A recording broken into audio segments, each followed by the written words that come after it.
पाकिस्तान की आवाम और पाकिस्तान की गवर्नमेंट दोनों ही बहुत परेशान है। लेकिन वजह क्या है? क्या शेख रशीद की शादी नहीं हो रही या मरीम नवाज़ बूढ़ी नहीं हो रही?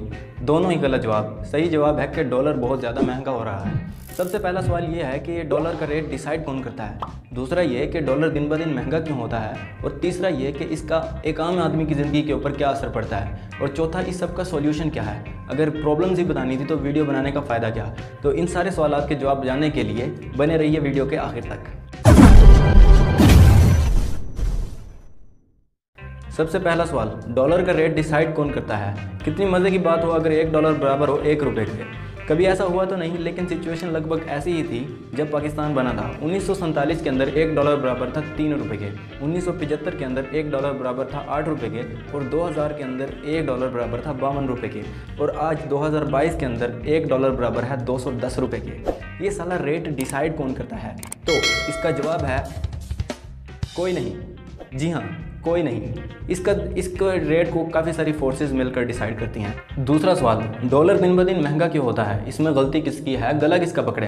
तो जवाब सीधा सा है, यहाँ पर डिमांड एंड सप्लाई का रूल अप्लाई होता है। जब किसी चीज़ की डिमांड बढ़ती है तो उसका रेट ऊपर जाता है, और जब किसी चीज़ की सप्लाई बढ़ती है तो उसका रेट नीचे आता है। यानी कि लोग पैसे खरीदते हैं। What do you mean? You mean to say कि लोग पैसों से चीज़ें खरीदते हैं? नहीं, लोग पैसे खरीदते हैं। फॉर एग्जाम्पल, अगर पाकिस्तान अमेरिका से पेट्रोल खरीदेगा तो पहले पाकिस्तान रुपीज़ के डॉलर्स खरीदेगा और उन डॉलर्स में अमेरिका को पे करेगा। इसी तरह अगर अमेरिका पाकिस्तान से सर्जिकल टूल्स खरीदेगा तो पहले अमेरिका रुपीज़ को खरीदेगा और उसके बाद पाकिस्तान से सर्जिकल टूल्स को खरीदेगा। यानी कि डॉलर्स की डिमांड बहुत ज़्यादा है और रुपये की डिमांड बहुत कम है। एक एवरेज इंसान अपनी ज़िंदगी के 15 साल एक डिग्री के ऊपर स्पेंड करता है, लेकिन उसके बदले में उसे क्या मिलता है? आज पाकिस्तान में 31% लोग, यानी कि 6 करोड़ से ज़्यादा लोग अनएम्प्लॉयड हैं, काम की तलाश में हैं, लेकिन बार बार लगातार फेल हो रहे हैं।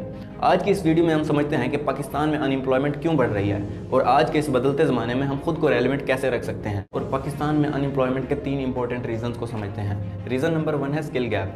आज भी हम 100 साल पहले एजुकेशन सिस्टम को फॉलो करते हैं। नई मार्केट अपॉर्चुनिटीज़ के बारे में हमें स्कूल और कॉलेज नहीं सिखाते क्योंकि ये उनके सिलेबस में ही नहीं है। दुनिया बदल रही है। आज से 10 साल पहले इंस्टाग्राम कहाँ था? यूट्यूब से पैसे कमाए जा सकते हैं, लोगों को मजाक लगता था, और आज लोग गेम खेलकर करोड़पति बन रहे हैं। डिजिटल मार्केटिंग, ब्लॉकचेन और डाटा साइंस जैसी जॉब्स आज हाईएस्ट पेइंग जॉब्स हैं। ये 10 साल पहले एग्जिस्ट ही नहीं करती थी। जोर जोर से बोल के लोगों को स्कीमें बता दे। जिस स्पीड से दुनिया बदल रही है उस स्पीड से हमारे स्कूल्स और कॉलेजेस का सिलेबस नहीं बदल रहा, और प्रॉब्लम यही है। हमारे स्किल में और जॉब में रिक्वायर्ड स्किल में आज बहुत बड़ी गैप है। ये प्रॉब्लम सिर्फ पाकिस्तान में नहीं बल्कि पूरी दुनिया में है। इसलिए दुनिया का रिचेस्ट इंसान भी कहता है कि जब भी वो किसी को हायर करता है तो पहले उनकी स्किल्स को देखता है और डिग्री को बाद में। रीज़न नंबर 2 है माइंडसेट में प्रॉब्लम। कई बार हम ऐसे न्यूज़ सुनते हैं कि PhD होल्डर्स भी प्यून की नौकरी के लिए अप्लाई कर रहे हैं। लोग सरकारी नौकरी हासिल करने के लिए अपनी ज़िंदगी के 5 से 6 साल ज़ाया कर देते हैं क्योंकि वो जानते हैं कि अगर वो इस नौकरी में काम नहीं भी करेंगे तो उन्हें कोई निकालेगा नहीं। सरकारी स्कूलों में पढ़ना कोई नहीं चाहता, लेकिन पढ़ाना हर कोई चाहता है। हमें इस माइंडसेट को चेंज करना होगा।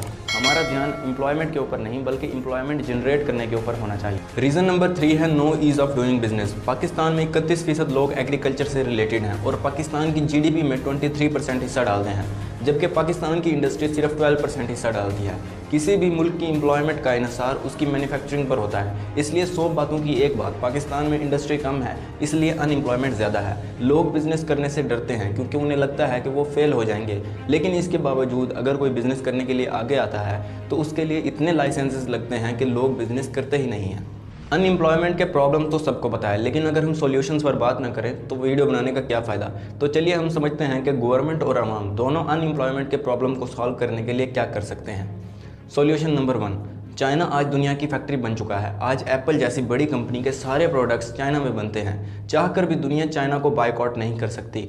हम चाइना पर डिपेंडेंट हैं। इसका मेन रीज़न ये है कि चाइना की वर्कफोर्स एक स्किल्ड लेबर फोर्स है। स्किल्स में 4 तरह की स्किल्स होती हैं। कोऑग्निटिव स्किल्स, जिसके अंदर हमारे पढ़ने लिखने की कैपेसिटी को कैटेगराइज किया जाता है। इस स्किल को हमारे स्कूल्स और कॉलेजेस ठीक ठाक मैनेज करते हैं। इसके साथ टेक्निकल स्किल्स, सोशल स्किल और बिहेवियरल स्किल्स को डेवलप करने की ज़रूरत है। पॉपुलेशन ज़्यादा होने की वजह से आज का हमारा लेबर रिप्लेसेबल हो गया है। अगर कंस्ट्रक्शन में कोई मजदूर बीमार होता है तो उसकी जगह लेने के लिए 10 मजदूर पहले से बैठे हैं। ऐसी सूरत हाल के अंदर जॉब सिक्योरिटी कहाँ से आएगी? Solution number 2, exports. पूरी दुनिया की एक्सपोर्ट्स में पाकिस्तान का शेयर सिर्फ 0.9% है। कंपैरिजन के लिए चाइना का शेयर पूरी दुनिया की एक्सपोर्ट्स में 15% है। चाइना के लिए 15% से 20% तक जाना बहुत मुश्किल है, जबकि पाकिस्तान के लिए 0.9% से 2% तक जाना बहुत आसान है। इससे एग्रीकल्चर, टेक्सटाइल और मैन्युफैक्चरिंग जैसे सेक्टर्स में जॉब बढ़ेंगी। Solution number 3, last but not the least. Attitude में चेंजेस लाने होंगे। आज की तारीख में अगर कोई 10 तक पढ़ाई कर लेता है तो वो समझता है कि मैं तो पढ़ा लिखा हूँ, मैं खेती बाड़ी नहीं करूँगा, प्लम्बर, इलेक्ट्रीशियन और कारपेंटर जैसी जॉब नहीं करूँगा, क्योंकि इन जॉब्स के अंदर ग्लैमर नहीं है। ये मेंटेलिटी हमारे यूथ को बर्बाद कर रही है। जो काम लीगल है और 2 वक्त की रोटी देता है उसे करना सीखना ही होगा।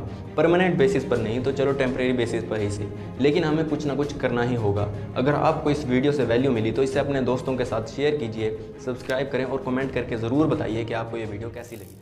इसके साथ ही लाइक